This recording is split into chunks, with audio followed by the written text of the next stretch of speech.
Tervetuloa uuden videon pariin. Tänään sidotaan tämmönen kalanpoikanen tuollaiseen pieneen jikikoukkuun ja mennään seuraavaksi kattoo vähän aikaisempia malleja, mitä mä oon sitonut, tämmöisiä samantyyppisiä, ja sitten siirrytäänkin sitomaan tätä 2026 vuoden päivitettyä mallia. Tämmöisiä on siis tullut sidottua toissa vuonna. No, pyrstöt on vähän tommosia lyhkäisiä noissa, ja yksi tommonen vaalea olla, missä oli pidempi, vielä pidempi kuin tossa tuolla vaalealla tuossa keskellä, niin pidempi pyrstö oli siinä. Ja pilkkimässä on käyttänyt ja ahvenia on tullut, mutta nyt olisi tarkoitus tehdä sitten väkäselliseen koukkuun ja tästä vähän päivitetty versio. Ja toi tumma tuossa yläpuolella on, mitä mä viime vuonna kyhäilin tommoseen morriin. Ja tuon innoittamana nyt sitten olisi tarkoitus sitoa pari tällaista valkoista kalanpoikas perhoa tai nymfiä, miskä niitä nyt haluaa kutsua. Näitä voisi koskella ihan yhtä hyvin sitten kalastaa, mutta nyt sidotaan pilkkitarkoitukseen tällainen valkoinen ja katsotaan miten se tapahtuu. Koukkuna Hanakin tuttu H45 XH koossa 12. Tämän perhon sitomiseen voisi käyttää jotain koukkuu, missä on vähän pidempikin tai vähän pidempää koukkuu. Siinä olisi pidempi tää runko. Mennään nyt näillä, nämä on hyviä koukkuja, tykkään käyttää ne. Niin se sopii nyt ihan hyvin myös tähän tarkoitukseen. Sitten mulla on tällaisia valkoisia 4 millin halkasian tungstenkuulia. Laitetaan semmonen tohon.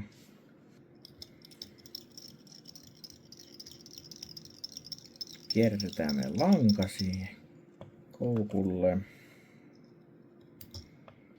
Sitten seuraavaksi kiinnitetäänkin heti toi pyrstö tonne, ja mulla on tämmönen iso joutsenen sulka tässä näin, minkä mä oon kerännyt jostain jonkun lammen tai järven rannalta.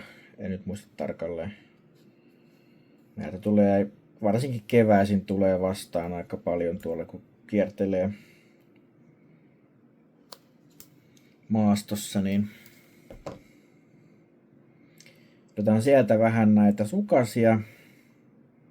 Tehdään silleen, että mä otan tästä ensiksi tämmösen määrän näitä. Sitten sidotaan tuohon koukulle se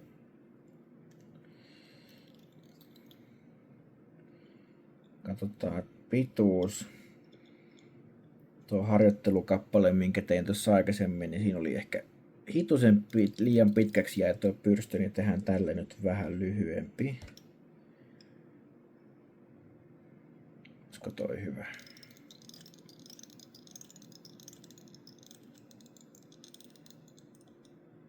Sitten otetaan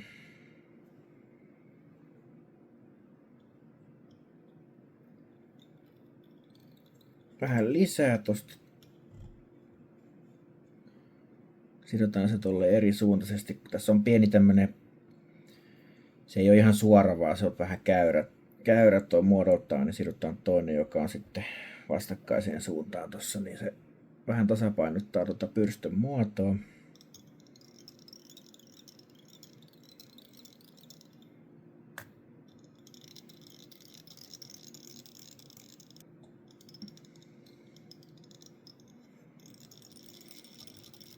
Ja nyt itse asiassa hyödynnetään sitten tätä yli jäävää osaa näistä höyhenen sukasista ja Kunhan mä löydän täältä mun sulkapihdit, niin napataan tosta kiinni ja kierretään tätä tähän rungolle. Tulee ihan kivan näköinen tommonen pörrönen.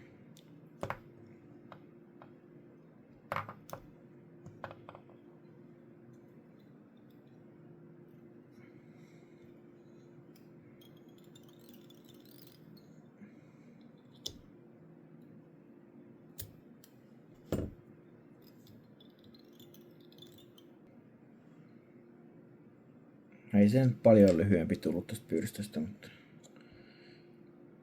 mennään sillä. Ja nyt oikeastaan kaikki sitominen on tehty tässä vaiheessa, eli me voidaan tehdä tänne solmu.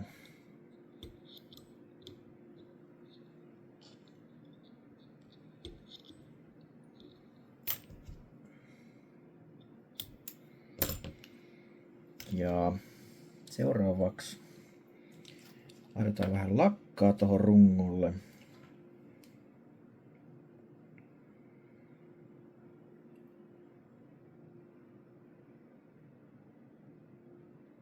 Ja mä haluan oikeastaan kokonaan hukuttaa tämän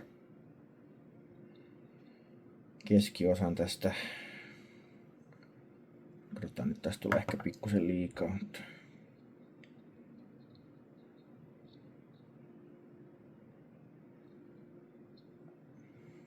haluan tähän vähän säilöä tämmösen pörrösen ulkomuodon edelleen, että se ei ihan katoa sinne täysin, niin sen takia laitetaan näitä lakkaa tähän nyt tässä vaiheessa, ennen kuin ruvetaan tuota UV-liimaa tonne sitten laittaa enemmän. Annetaan sen kuivaa siinä nyt hetken aikaa. No niin, nyt alkaa olla kuiva tuo, niin voidaan siirtyä eteenpäin. Seuraavaksi liimataan ihan pieni pätkä tätä ultrageniili mikro oranssin värissä mikrogeniiliä. Ultrageniil. Onpas hassu nimi. No, tämmöstä materiaalia. Ja haluan sitä ihan pienen pätkän tohon patsalle.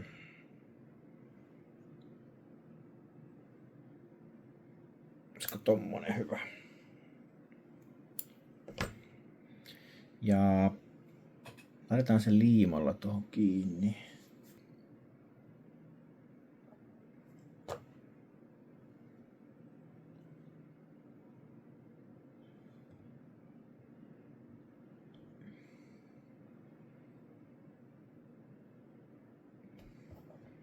Okei. Se näyttäisi nyt olevan paikoillaan. Sitten tarvitaan silmät. Käytetään tämmösiä 3 millin valkoisia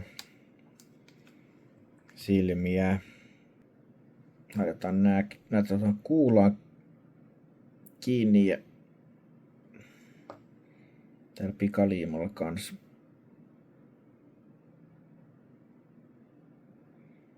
Eipähän irtoa sitä ainakaan kovin helpolla.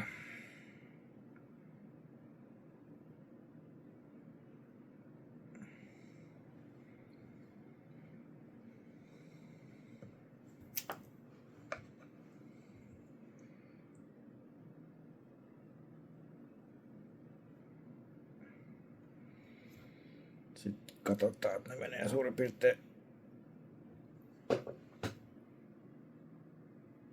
samoihin kohtiin molemmin puolin, niin verho näyttää symmetriseltään. Ja sitten viimeinen vaihe, eli sitten ruvetaan laittaa tätä UV-liimaa tähän.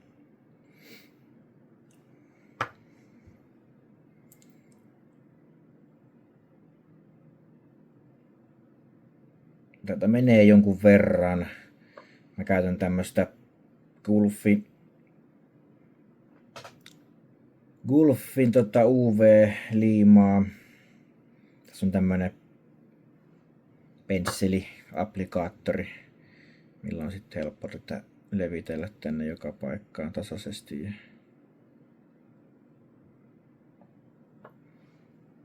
Tätä saa ostettua vähän pienemmissäkin putiloissa, mutta jos tällaisia perhoja alkaa tekemään, niin se kyllä kuluu aika nopsaa sitten.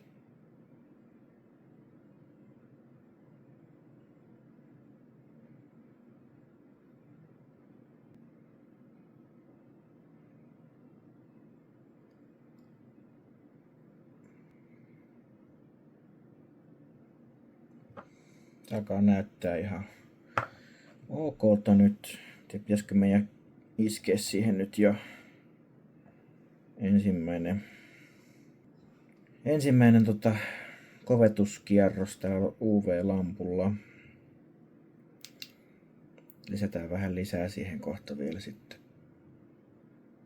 Saadaan toi profiili vielä vähän nätimmäksi.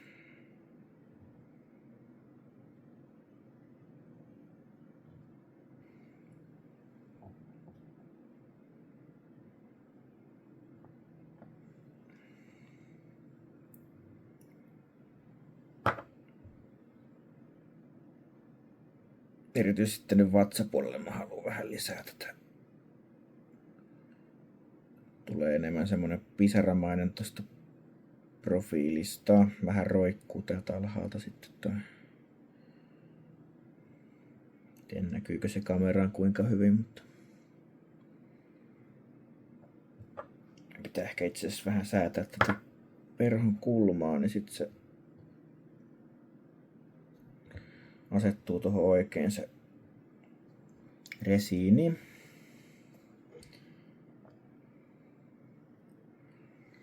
Vähän levitetään sitä ja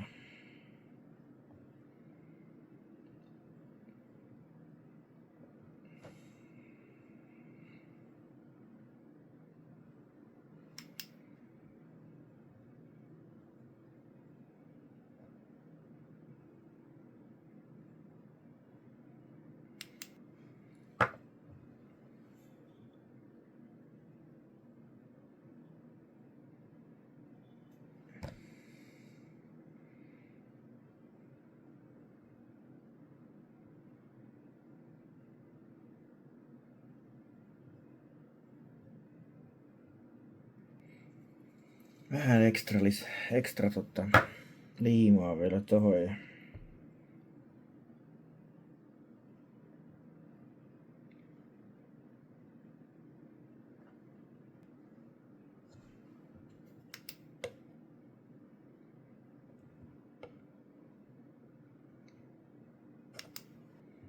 pyrstö olisi voinut ehkä vähän tuuhempi olla, mutta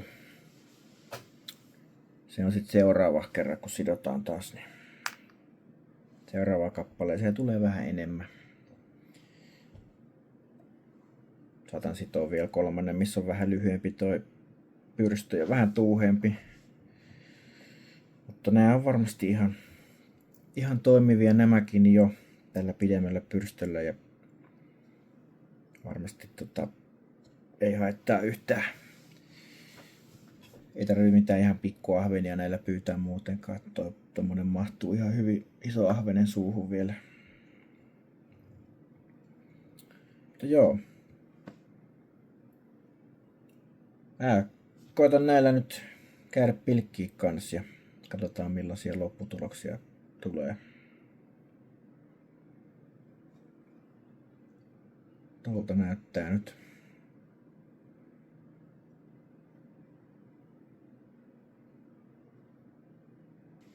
Kiitoksia videon katsomisesta jälleen kerran ja palataan seuraavalla videolla taas astialle.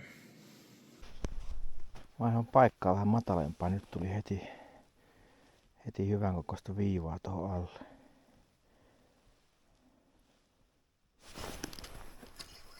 Sieltä nappasi. Ihan pikkuahven. No mut hei. Kala se on tämäkin. Siellä on toi suussa tuo